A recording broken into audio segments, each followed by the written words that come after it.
영재라는 게 도대체 뭐예요? 탤런트 자체가 굉장히 뛰어난 애들을 이야기하죠. 그리고 잠재력도 굉장히 많고, 이제 영재라고 판단하는 거에 근거에 있어서는 저는 개인적으로 무엇인가에 대한 집착을 했으면 그거를 끝까지 할 수 있는 집착력과 끈기가 있는 친구들. 흔히 영재하면 예전에 보면은 뭐 세상에 이런 일이라든지 영재 발굴단에 나오는 애들은 그 누가 봐도 영재야. 네, 정말 말도 안 되게 영재야. 그치. 뭐 5살짜리 바이올린 가르치지도 않은데 지가 막 모차르트 쳐버리니까 0.1% 그 정도를 해야지만이 뭐 영재 교육원이라든지 이런 데 들어갈 수 있는 거예요? 절대 아닙니다. 그건 아니에요. 오히려 그런 친구들은 영재 교육원이 안 맞아요.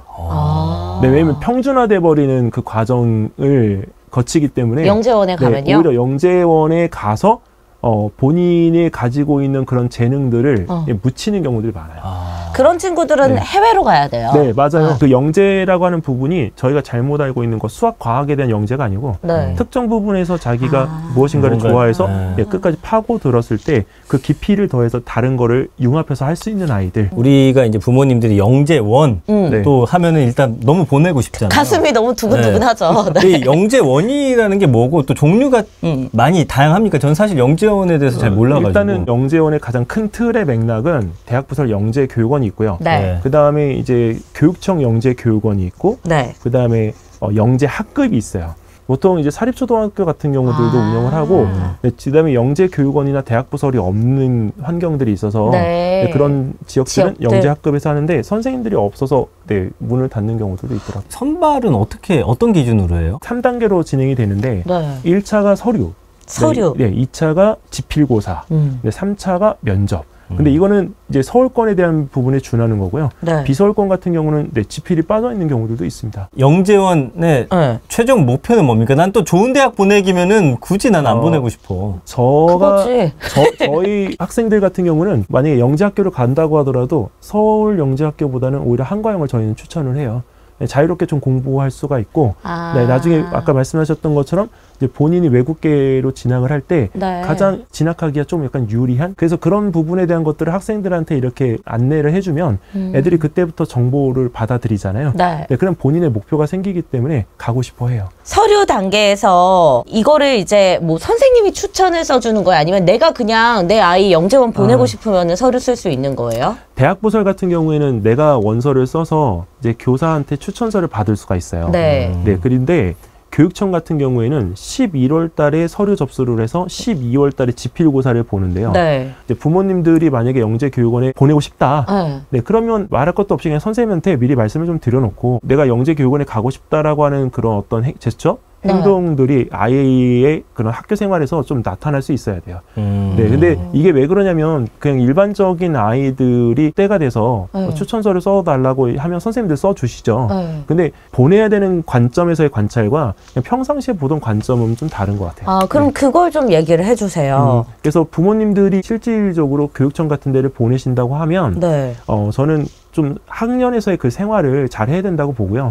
그리고 영재교육원을 보내는 데 있어서 뒤에 있는 고등학교 입시나 대학교 입시하고 좀 맞물린다라고 하는 걸 보면 어차피 생기부거든요. 그리고 고등학교 입시에서의 생기부를 볼 때 초등학교 생기부가 중요하지 않다 이렇게 얘기를 하시는 경우가 있는데 영재학교를 보낼 때에는 초등학교 생기부가 중요해요. 야, 이게 포인트 전체 봅니다. 이게 그리고 이제 영재 그 원을 다니면 영재성 발달기록부라고 하는 생기부 비슷한 게 또 있어요. 걔네들은 추적조사가 들어가는 걸로 알고 있습니다. 그래서 영재성 발달기록부에 적힌 내용에 따라서 나중에 이제 다른 부분에서 또 영향을 줄 수가 있는. 제가 뭐 정확하게 지금 보내고 싶은 막 중학교들, 뭐 고등학교들, 민사고나 이런 특수학교들을 잘 모르긴 하지만 그런데 입시하는데 영재원 출신이 도움은 되는 거죠? 100% 되죠. 그러니까 이거를 다들 일찍부터 시작하려고 하는구나. 이제 민사고도 그렇고 하나고도 그렇고 외대부고도 그렇고 1등부터 전교 10등까지 드는 아이들 중에 영재교육원 출신자들 딱 꼽아보면 거의 100%입니다. 그러면은 이 3학년 때 들어가기 전에 준비해야 될 거는 뭐가 있어요? 서울교대 영재원을 빗대서 얘기를 하면 저희 학원에서의 그냥 설명입니다. 근데 할 때 중학교 수학은 2학년 2학기까지. 3학년이요? 왜냐면 3, 4, 5가 동일 시학의 시험을 보기 때문에 학년이 어린 건 상관이 없어요. 야, 거기가 할 수 있는 게 아니네. 거기 아니야 할 수 있어요. 저 무슨 3학년이 중학생 걸 풀어. 지난번에 못 봤어? 선행학습 잘못하다가 애 망친다고. 근데 이제 과학 같은 경우는 저희가 이제 그 자체 교재를 운영을 하지만 애들의 거기 읽을 거리, 그다음에 전체 단원, 물화생지 단원을 전체 6개 단원씩으로 해서 1년 동안 커리를 운영을 해요. 근데 그 내용은 초등과학 전체하고 중등 기본 30% 정도. 그럼 아무나 또 할 수 있는 건 아니네, 보니까. 아니요. 애들은 해요. 해요? 네. 어떻게 해서 막 학원에서 이제 컨설팅 받고 해서 얘를 만약에 어디 영재원에 집어넣어요. 그랬다 하더라도 얘가 여기서 이 교육을 적응하지 못하면 어차피 다 탈락하는 아이들도 부지기수겠네요.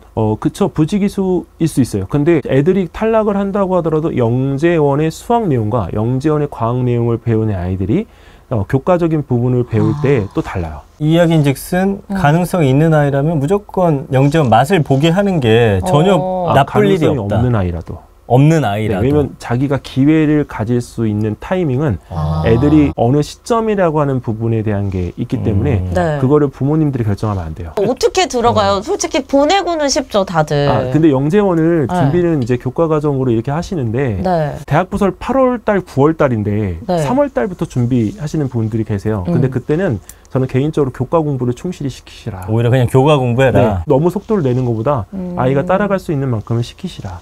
그 다음에 이제 8월 달이 공지가 나오면 그 모집 요강을 정독하시고 그 정독한 모집 요강을 토대로 해서 학원의 특강 프로그램이나 아니면 저희 유튜브 채널 같은 거를 보시면서 하셔도 돼요. 저희가 운영하고 있는 유튜브 채널에서도 보시고 합격하신 사례가 정말 많거든요. 그래요? 그러니까 그 부분에 정보들이 이런 것들을 다 드리니까. 근데 이게 잘 몰라서 못하는 거일 수도 있어요. 맞아요. 뭔가 영재라는 것은 진짜 그 TV에 나올 정도로 뛰어난 아이들만 가야 된다고 생각을 해서. 왜냐면 어릴 때는 영재라 생각하지만 크면 클수록 이제 아니라고 생각하는 부모님들이 훨씬 많아지거든요. 그럼 전 이것도 되게 중요한데 영재원이라 함은 국가에 이바지할 수 있는 엄청난 인력을 키우는 곳이기 때문에. 뭘 자꾸 그렇게 갑니까? 돈은 안 받겠죠? 1년에 한 50만 원 정도 비용 들어가는데 이러면 난 보낼 수 있죠. 좀 바꾸셔야 될 게 영재원에서 영재 학교를 가잖아요. 이제 영재 학교 같은 경우에 영재 학교를 통해서 대학까지 가잖아요. 그때부터는 돈 한 푼 들어갈 일이 없습니다. 저는 그럼 오늘부터 우리 아이를 영재로 다시 한번 키워보는 것으로 교육 노선을 바꿔보겠습니다. 혹시 떨어졌는데도 이렇게 계속 트라이 하다 보면 붙는 경우도 많이 있습니까? 있죠. 제가 기억에 남는 친구 지금 이제 중학교 3학년 되는데요. 이 친구는 초등학교 때 영재원을 3번 도전했어요. 3번 다 떨어졌어요. 근데 서울대 영재교육원 마지막 트라이해서 붙어가지고 사상과정까지 다 했습니다. 그래요. 그러니까 몇 번 좀 시도하는 거. 근데 이제 그 친구가 공부를 잘해요. 이게 왜냐면 자기가 포기를 안 하고 계속 왔잖아요. 결국 됐고. 뒤로 밀리질 않아요. 이제 영재다, 영재가 아니다 이렇게 이야기를 단정지어서 안 하셨으면 좋겠습니다. 왜 그러냐면 아이들이 커 나가면서 이제 배워야 되는 시점과 타이밍이 있는데 아이가 좀 숨 쉴 수 있는 공간을 만들어 두면 아이가 좀씩 성장하면서 자기 거를 찾고 어머님이 원하시는 영재상이 될 수가 있습니다. 그래서 지금의 아이들에게 오히려 대화 한마디를 좀 더 걸어주시고 그 다음에 그 늦은 시간에 와서 아이들 공부를 할 때 공부할 수 있는 습관 분위기를 만들어 주시면 어머님들의 자녀가 곧 대한민국의 영재가 될 수 있습니다. 좋습니다. 엄마들이 듣고 싶어하는 얘기를 너무 잘 알고 계신 것 같아요.